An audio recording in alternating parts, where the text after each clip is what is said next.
and welcome back to the Voymonk channel, Voymonk vlog number 34. And right now it is sitting at 3:26 a.m. on the 28th of November. Yeah, I just wanted to kind of get this done in terms of a Friday vlog because I kind of debated exactly how I was going to do this particular vlog a bit. I mentioned earlier that the thing I'm doing and I'm teaching myself a lesson is to actually listen to myself as far as what I want to do and why. And even though I'm trying to get a bit more organized, to always make sure that I'm at the place, I'm in the place that I want and need to be in order to do content. Otherwise, I'm getting away from what I really want to do, which is the entire point of doing all of this. And I'm not saying that I'm getting there, but I do appreciate the fact that the attempts that I've made at doing a channel, and this being, for me, what feels like the most successful that I have been, the thing I want to make sure that I'm doing is that I'm listening to myself in terms of how I want to create and the way I want to create. Because if the passion and the love isn't for anything that I think I want to do, then I'm really just not going to be good at it. And so when I decided to do this vlog, I wanted to do it about places that I've been and places that I'd still like to visit and see. I wasn't exactly sure how I was going to do that. And like I said, I don't do scripts or anything like that. But any topic, any vlog that I do, especially, I want it to be something that I'm feeling. And so if I don't feel like it, or if there's something else I'd rather talk about, then as organized as I'm trying to be, I don't want to put myself in a position where I'm not doing exactly what I want to do for what it is I think I want to do. And that can be the problem as well.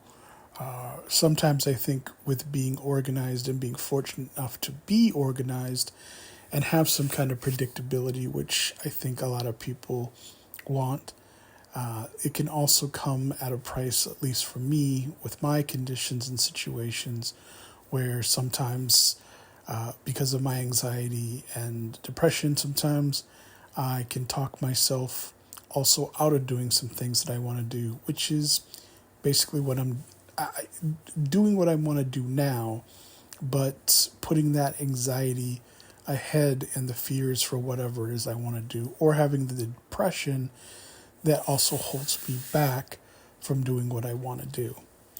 That might be kind of that might be kind of confusing for those who maybe have never experienced it, or if I'm not necessarily articulating it as best as I can, or the best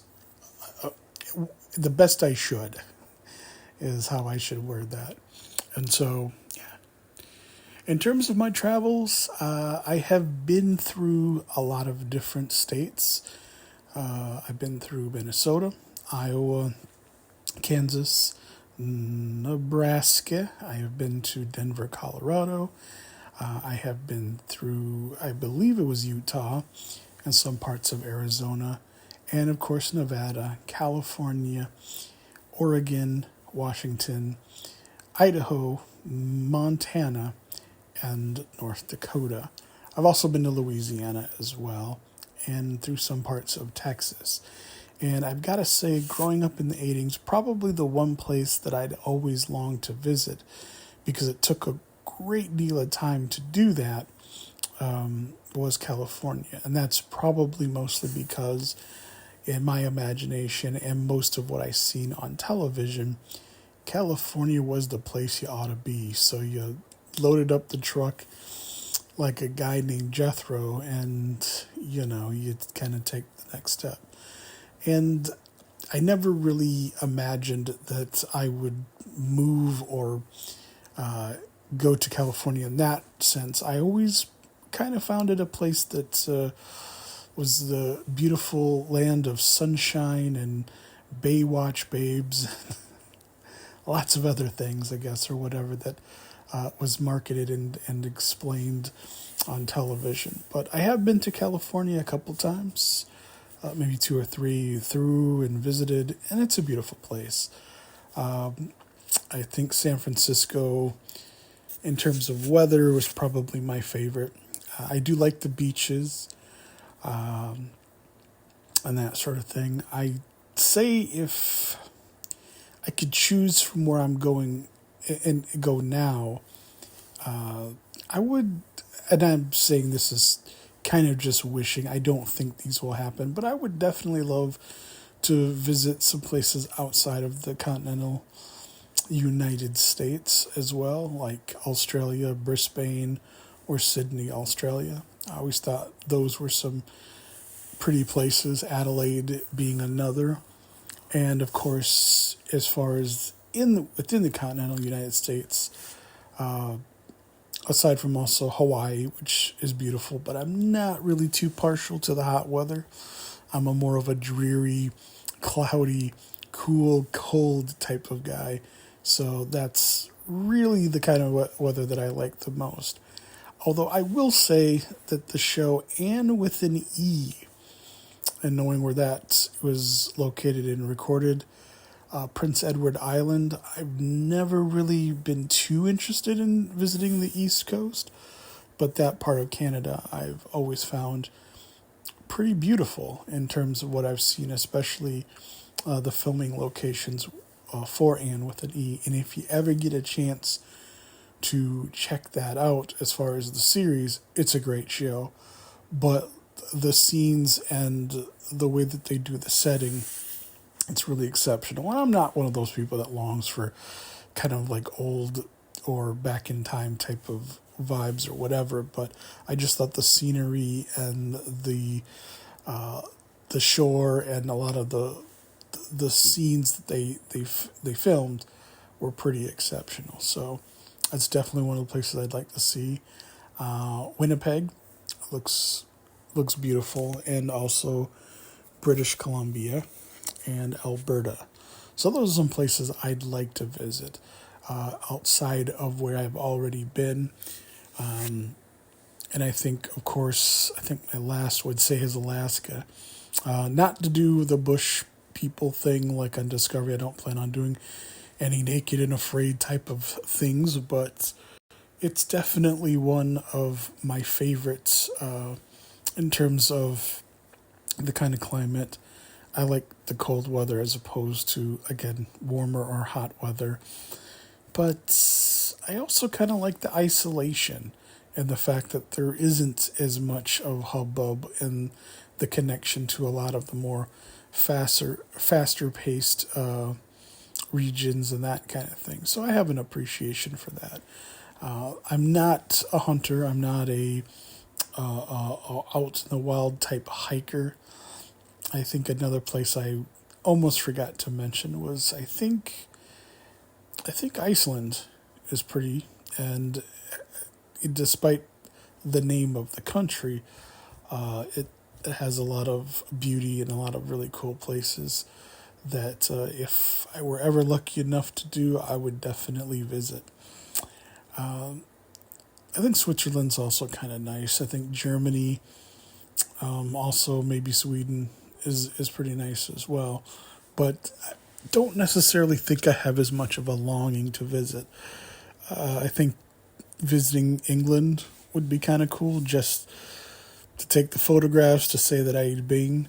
But for the most part, yeah, I think those are the places that I would set my sights on if I could.